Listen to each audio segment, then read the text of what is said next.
தலையில நீர் கோத்துக்கிட்டு அவஸ்தைப்படுவாங்க. பாத்திரம் கழுவ முடியாது, துணி துவைக்க முடியாது, தலையெல்லாம் கீழே விழுந்து போற மாதிரி வலிக்கும், குனிஞ்சு நிமிர முடியாது, மயக்கம் சுத்துதுன்னுவாங்க. கை மேலே பலன் ஒரு முறை தான், ஒரே வேலையிலே சரியாயிடும். மேலுக்கு வச்சு கட்டினா போதும். எப்படின்னா இந்த சக்கையை என்ன பண்ணணும், அந்த உச்சந்தலையில இப்படி வைக்கணும், அடை மாதிரி வைக்கணும். வச்சுட்டு இதுல சூட்சமா என்ன அப்படின்னா, உள்ள இருக்கிற நீரை இந்த பிழிஞ்ச சக்கை வந்து உரியும். அரை மணி நேரம் போதும், அதிகபட்சம் 40 நிமிஷம், அதுக்கு மேலே வைக்கக்கூடாது. ஒரு முறை கட்டினா போதும். அதுக்கப்புறம் நல்லா வேலை செய்யுது, நீரெல்லாம் எடுக்குதுன்னு சொல்லிட்டு அடிக்கடி வச்சு கட்டக்கூடாது. அதோட 1 வருஷம் 2 வருஷம் வச்சு தான் கட்டணும். அது ரொம்ப முக்கியம். அடிக்கடி கட்டினீங்கன்னா மூளை கோளாறு ஆகிடும். ஐயா வணக்கம் ஐயா. வணக்கங்க ஐயா. மிகவும் அற்புதமான பொக்கிஷன்னு சொல்லலாம் இந்த நல்வேளை தைவேளை மூலிகை. அதுவும் இந்த வெள்ளை கலரில் பூ பூக்குது இல்லையா? ஆமாங்க. இந்த மூலிகை மிக அற்புதமாக வேலை செய்யும் அப்படின்னு நம்ம கேள்விப்பட்டிருக்கோம். அந்த காலத்துலலாம் நம்முடைய முன்னோர்கள் முதற்கொண்டு சித்தா டாக்டர்கள் இல்லை சித்த வைத்தியர்கள் என்ன பண்ணுவாங்க அப்படின்னா, பேரலைஸ் வந்தவங்களுக்கு இல்லை வாதம் அதிகமாக இருக்கிறவங்களுக்கு என்ன பண்ணுவாங்கன்னா, இந்த கீரையை எடுத்து நாம் நார்மலாக சின்ன வெங்காயம் பூண்டு எல்லாம் போட்டு கீரை குழம்பா கடைஞ்சி சாப்பிடுவாங்க. அன்னைக்கு பார்த்தீங்கன்னாக்கா நான்வெஜ் எடுக்க மாட்டாங்க, பாவக்காய் அகத்திக்கீரை எடுக்க மாட்டாங்க, பத்தி இருந்து கடைஞ்சி ஒரு 3 நாள் கொடுப்பாங்க. வாதம் நல்லா குறையிறத கண்கூட பார்த்தாங்க. அதனால் அந்த காலத்தில் யாருமே பேரலைஸ் பேக்ஸும் வரல. இப்படி வாதம் சம்பந்தமான பிரச்சனை உள்ளவங்களுக்கு இது கீரையாக சமைச்சு சாப்பிட்ட அனுபவங்கள் கண்டிப்பாக நிறைய பேருக்கு இருக்கும். நானும் சாப்பிட்ருக்கேன். என்னுடைய பாட்டி எனக்கு செஞ்சு கொடுப்பாங்க. இப்போது இதை யாரோ ஒருத்தர் செஞ்சு சாப்பிட்டுருக்காங்க. இன்றைக்கும் அது மாதிரி செஞ்சு சாப்பிட்றவங்க நிறைய பேர் இருக்காங்க. சரி, நீங்கள் சொல்லுங்க ஐயா, இதில் என்ன மாதிரியான மருத்துவ தகவல் மக்களுக்கு சொல்ல போகிறீங்க? நீங்கள் சொன்ன மாதிரி வாதத்தை நல்லா கலைக்கக்கூடிய ஒரு மருந்து இது. கை கால் பெராலிசிஸ், கை கால் விழுந்துடுச்சு ஒருத்தருக்கு அப்படின்னா, தொடர்ந்து அன்னைக்கு முதல் நாள்லேருந்து 5 நாள் காதில் விட்டுட்டு வந்தாலே பெராலிசிஸ் சரியாயிடும். வேற எந்த ட்ரீட்மெண்ட்டும் தேவையில்லை. 5 நாளைக்கு தொடர்ந்து, அதாவது வந்த உடனே விடணும். வந்த உடனே தொடர்ந்து 5 நாள். எப்படி அப்படின்னா, இப்போ இடது பக்கம் கை கால் விழுந்திருக்குன்னா வலது காதில் விடணும். இதை இலைய எடுத்து நல்லா கசக்கி சாரை வலது காதில் நல்லா தழும்புற அளவுக்கு விடணும். விட்டுட்டு அப்படியே விட்டுடணும் ஒரு 10 நிமிஷம், 1/4 ஹவர். அது மாதிரி டெய்லி ஒரு வேளை இல்லை அட்லீஸ்ட் 2 வேளை, காலை மாலை 2 வேளை அல்லது ஒரு வேலையாச்சும் விடணும். 5 நாள் ஆனால் தொடர்ந்து விடணும். விட்டாங்கன்னு சொன்னால் அந்த பெராலிசிஸ் 100% குணமாகும். நிறைய பேருக்கு நம்ம கொடுத்து பலன் கண்டிருக்கு. ஆனால் கண்டிஷன் என்னன்னா, முதல் நாள்லேருந்து 5 நாள் தொடர்ந்து விடணும். அதாவது பேரலைஸ் வந்த நாள் அன்னைக்கே சாப்பிடணும். ஆமாம். ஓகே. இது ஒரு விஷயம். இன்னொன்று, நம்ம நிறைய பேருக்கு பார்த்தீங்கன்னா தலையில நீர் கோத்துக்கிட்டு அவஸ்தைப்படுவாங்க.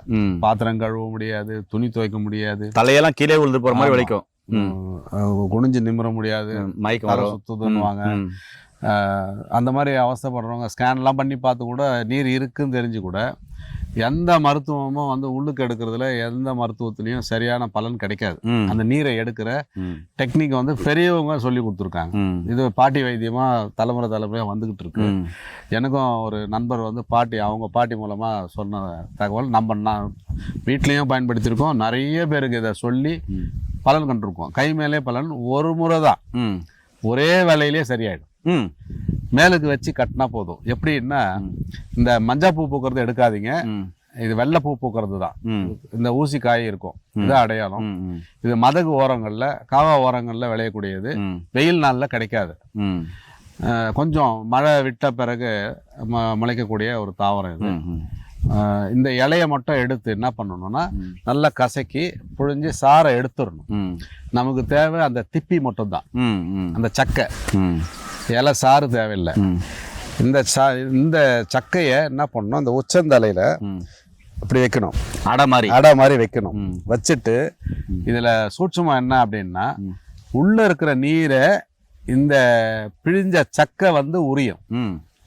அரை மணி நேரம் போதும், அதிகபட்சம் 40 நிமிஷம், அதுக்கு மேலே வைக்கக்கூடாது.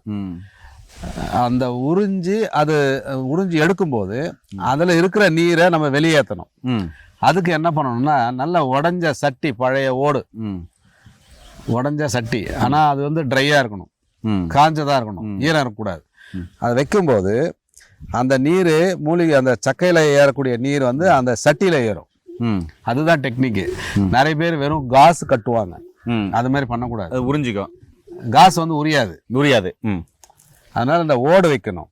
அதுதான் நம்ம பாரம்பரியம். ம். அந்த ஓடை வைக்கும்போது காஞ்ச ஓடு உடஞ்ச ஓடை வைக்கும்போது அந்த மூலிகை உறிஞ்ச அந்த நீரை இது வந்து ரிசர்வாயர் மாதிரி அது தேக்கிக்கும். ம். அது எடுத்து சைட்லலாம் ஒழுங்கும் உங்களுக்கு. ம். எதுக்கு அந்த அது வச்சு பண்ணுறோங்கிறது இதுதான் டெக்னிக்கு. மேலே ஒரு துணி போட்டு கட்டிக்கலாம் ம். அந்த ஓட்டுக்கு மேலே. ம். அது 1/2 மணி நேரம் கழித்து நீங்கள் அதை எடுத்து புழிஞ்சிங்கன்னா ம். ஒரு 1/2 டம்ளர்லேருந்து 1 டம்ளர் தண்ணி கிடைக்கும். டேப்பா. நம்ம வைக்கும்போது என்ன பண்ணோம், மொத்த சாரம் புழிஞ்சு ம். சக்கையை தான் வச்சோம். ம். நான் குறைஞ்சது ஒரு 50 mlலேருந்து 75 ml வரைக்கும் உங்களுக்கு அந்த நீர் கிடைக்கும். ம். அது எங்கேருந்து வந்துச்சு அந்த நீர்?